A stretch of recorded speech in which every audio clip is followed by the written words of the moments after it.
नमस्कार दोस्तों, मैं आपका स्वागत करता हूं आपके अपने YouTube चैनल एंटी इंडिया में। और आज हम बात करने वाले हैं यूरोपीय संकट के बारे में और उसका किस तरह से भारतीयों पर असर पड़ेगा, यह जानना बहुत ज़रूरी है। तो दोस्तों, आज पूरी दुनिया में गैरकानूनी शरणार्थी और घुसपैठिए सिरदर्द बने हुए हैं, चाहे वो अमेरिका हो या यूरोप। यहाँ बड़ी संख्या में मुस्लिम शरणार्थी हर साल आ रहे हैं। भारत भी इससे अछूता नहीं है। पर हाल ही के कुछ वर्षों में जो यूरोप में डेमोग्राफी बदली है, वह सच में चिंता का विषय है।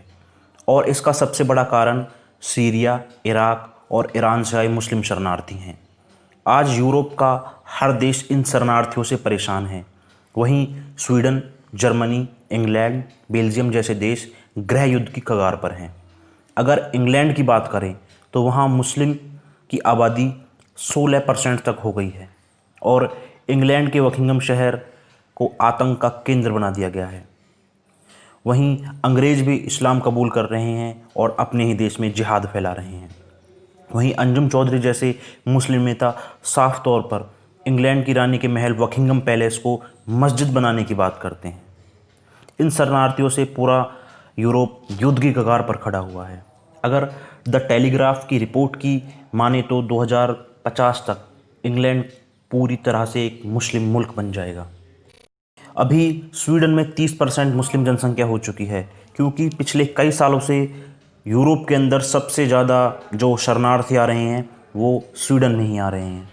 अगर बात करें 2 महीने पहले की, तो स्वीडन ने 1 लाख मुस्लिम शरणार्थियों को स्वीडन की नागरिकता दी। हाल अब यह है कि स्वीडन में रेप, लव जिहाद, लूटपाट जैसी घटनाएं बहुत ज़्यादा बढ़ गई हैं। इतना ही नहीं, अब स्वीडन के झंडे को भी बदलने की मांग की जा रही है, क्योंकि झंडे में जो क्रॉस का निशान है वो ईसाईयत का प्रतीक है और स्वीडन में ईसाई अब बहुसंख्यक नहीं रह गए हैं। तो यह निशान उनके हिसाब से समस्याग्रस्त है। अब स्वीडन की कोर्ट ने भी घरेलू हिंसा जैसी सुनवाई और इसका सॉल्यूशन शरिया कोर्ट को दे दिया है। अगर मेरा अंदाज़ा सही है तो स्वीडन सबसे पहले इस्लामिक देश बनेगा।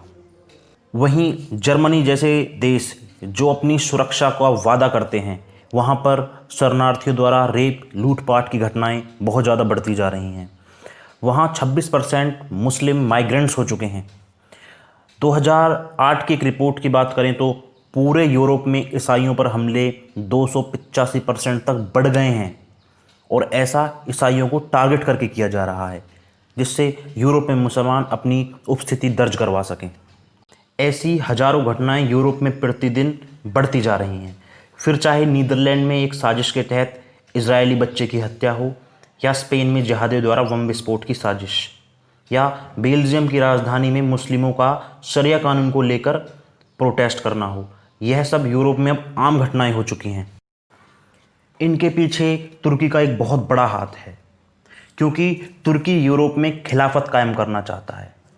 हाल ही में तुर्की ने 3 लाख से ज़्यादा शरणार्थियों को ग्रीस बॉर्डर पर छोड़ दिया। समय समय पर तुर्की यूरोप को आंखें दिखाता है। यूरोप में सेकुलरिज्म का ढोंग यहाँ तक पहुँच चुका है कि नेस्ले कंपनी ने अपने प्रोडक्ट पैकिंग से क्रॉस का निशान तक हटा दिया। असल में यूरोप में इस्लाम फैलने का मुख्य कारण है कि यूरोपियंस अब लड़ नहीं सकते, ना ही इस्लाम के खिलाफ और ना ही इस्लामिक कट्टरपंथी से। वहाँ के लोगों ने चर्च जाना बंद कर दिया है और ईसाईयत की जगह अब वहाँ आधुनिकतावाद ने ले ली है। वहाँ के लोगों में बहुत ज़्यादा बेरोज़गारी है और वो शादी से ज़्यादा लिव इन रिलेशन को महत्व देते हैं। यूरोप में जन्म दर 1% से भी कम है। वहीं मुस्लिमों में 7 से 8 बच्चे पैदा करने की होड़ लगी हुई है। चर्च अब महज पर्यटन स्थल बनकर रह गए हैं। कई चर्च अब बार और मंदिरों में तब्दील हो गए हैं। यूरोपीय लोगों की ज़िंदगी अब समुद्र तटों पर बैठकर अय्याशी तक सीमित रह गई है। अगर बात करें यूरोपीय राजनीति की, तो यूरोपियन यूनियन यूरोप के इस्लामीकरण में एक अहम भूमिका निभा रहा है। आप सभी यह बात जानते हैं कि यूरोपियन यूनियन अब इस्लामिक संगठनों की कठपुतली बनकर रह गया है। वहाँ के सांसद मुस्लिम माइग्रेंट्स को सपोर्ट करते हैं, मुस्लिम शरणार्थियों के लिए नई नई पॉलिसीज़ लाते हैं और भारत के खिलाफ बिल लेकर आते हैं। जैसा कि हाल ही में पाकिस्तानी मूल के यूरोपियन यूनियन के सांसद शफाक मोहम्मद ने CAA के विरोध में यूरोपियन यूनियन में एक प्रस्ताव पेश किया था। यूरोपियन यूनियन में 751 सांसद हैं, जिसमें से 154 ने उसका समर्थन भी किया था। ये सांसद सेकुलरिज्म का चोला ओढ़कर यूरोप की संस्कृति को बर्बाद करने में तुले हुए हैं। यूरोप में वामपंथी विचारधारा का एक समूह बहुत ज़्यादा मजबूत है, जो वहाँ की राजनीति, पत्रकारिता और ब्यूरोक्रेसी में पांव फैलाए हुए है। तो अब सवाल यह उठता है कि क्या भारत यूरोप से कुछ सीख रहा है? हाल ही के वर्षों में यूरोप की तरह भारत में भी मुस्लिम घुसपैठियों की घटनाओं में वृद्धि हुई है। अगर हम बात करें असम, बंगाल, दिल्ली, जम्मू कश्मीर, तो यहाँ पर बांग्लादेशी और रोहिंग्या मुसलमानों की घुसपैठ में बहुत ज़्यादा बढ़ोतरी हुई है। यहाँ तक कि बंगाल सरकार ने तो उनके आधार कार्ड तक बनवा दिए हैं। असल में यह यूरोप की तरह भारत की डेमोग्राफी को बदलने की एक कोशिश है। चिकन नेक पर बांग्लादेशी मुसलमानों को जानबूझकर बसाया जा रहा है। जिस तरह से यूरोप की संस्कृति को नष्ट किया जा रहा है, वैसा ही यह भारत में भी हो रहा है। कभी भारत के इस्लामिक और ईसाई संगठन स्कूल में सरस्वती माता की मूर्ति का विरोध करते हैं, तो कभी केंद्रीय विद्यालय के स्लोगन का। हाल ही में एक ट्रेन में भगवान श्री राम की मूर्ति पर एक बवाल मचा था और तमिलनाडु में तो संविधान का हवाला देकर भारत माता की मूर्ति को ही ढक दिया गया।